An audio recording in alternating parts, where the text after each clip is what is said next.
What's going on, everybody? Welcome back to Iron Digital, and in this video I'm going to give my thoughts on this $85,000 Ethereum prediction. I actually did see this video by BitBoy Crypto. I thought it was pretty cool. As far as whether I believe Ethereum will get to $85,000 by the year 2025, not really sure by 2025, but I definitely believe it will hit $85,000 eventually. There's a lot that's going on within the Ethereum ecosystem, and just that portion of technology that Bitcoin is trying to be able to do, but it just has a hard time doing. But we'll look into some of these articles or some of these bits of news to see why I believe so. And so on this, the Daily Hodl, which I like to go to this site a lot, an $85,000 Ethereum crypto trader Ben Armstrong predicts the long-term future for ETH. Popular crypto trader on YouTube Ben Armstrong says that he can see Ethereum soaring to the tens of thousands as its ecosystem grows at an exponential rate. In a new video, Armstrong lays out the bullish case for Ethereum, saying it has the fuel to overtake Bitcoin before the current bull market is over. I believe that. I definitely believe that's true. It's been an amazing run for Ethereum this year. Just look at the numbers. ETH is still up over 200% time of this video, and it's been flexing on Bitcoin all year. I even think Ethereum will flip Bitcoin in this cycle. I believe that too.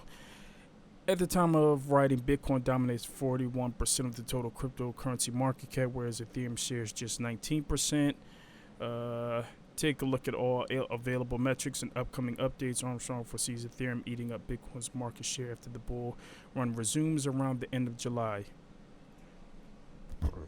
Excuse me. Wow, bad timing.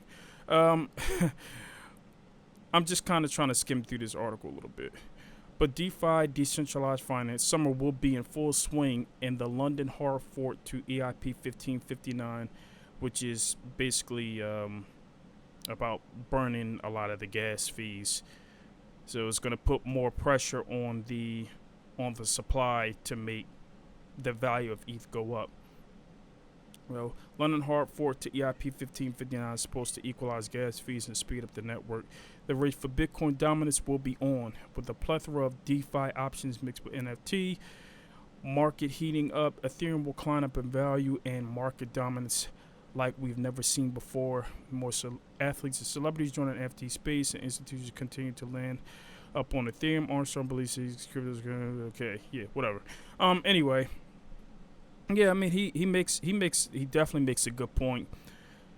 Of course, ETH does have some competition. I mean, let's be honest. You have Cardano, you have Solana, you have Polkadot, Cosmos. Those are definitely legitimate competitors. Now, they're not nearly as decentralized as Ethereum is, but they are legitimate competitors. I have the opinion that I think there will be multiple blockchains that will serve different purposes. So ETH won't be the one to rule them all, but it will probably be the biggest one in probably taking care of decentralized finance. So the next article, we see new deposits to Ethereum 2.0 reach record high in May. So that's really big.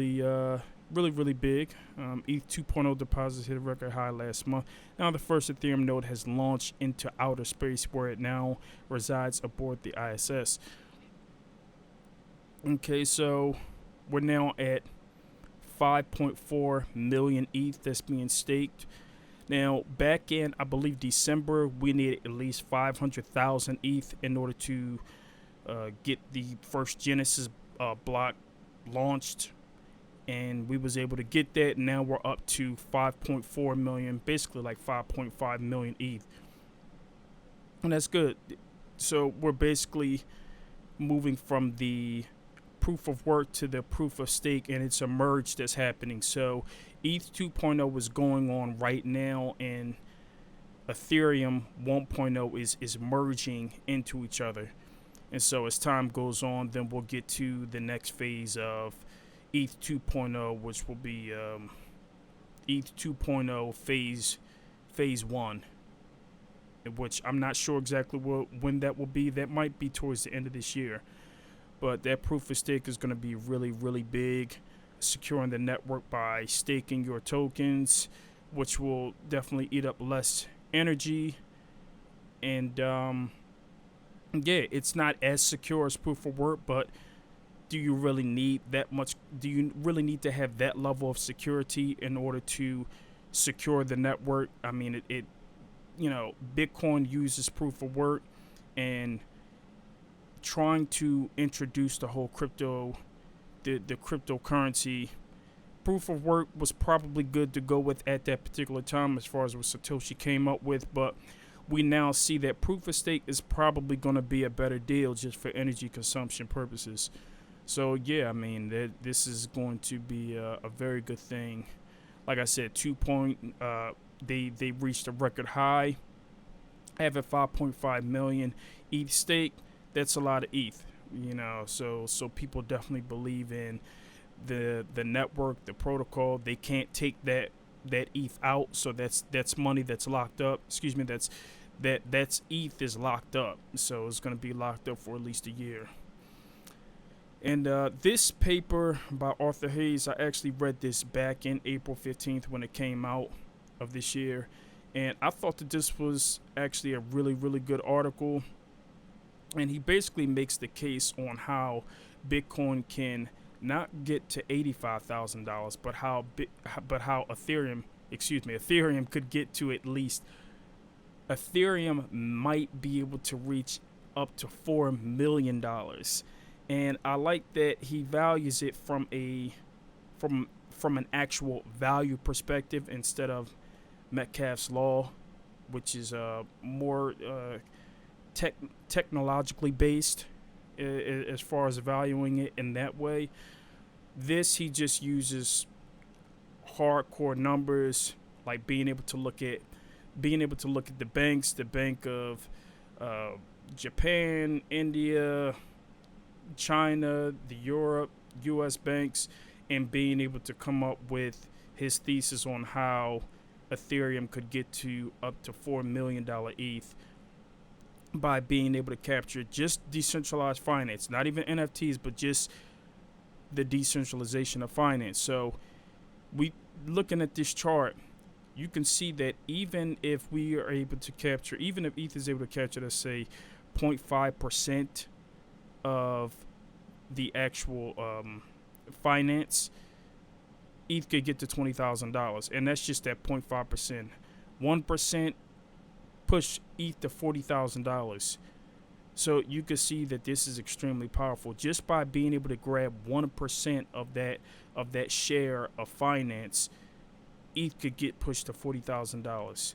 And then, of course, if it got to 100%, which I seriously doubt it'll have 100%, but 100%, it could get to $4 million per ETH. I don't think it's impossible for ETH to get to 1 to 5% of finance. I really don't. I don't think it's impossible at all. So you're looking at between $40,000 to $200,000 ETH, and this is backed up by the numbers. You know what I mean? I thought that this was a very good read. Definitely take a look at it if you can. It's called Yes, I Read the White Paper. Yeah, it's called Yes, I Read the White Paper. It's by Arthur Hayes. And this is the DeFi Pulse, which is basically the amount of money that's being locked up into decentralized finance. And you will see that majority of the money that's being locked up into DeFi is Ethereum. I mean, Ethereum probably has about 90+% of DeFi, and it's not really many other protocols that's able to get that even has nearly as much.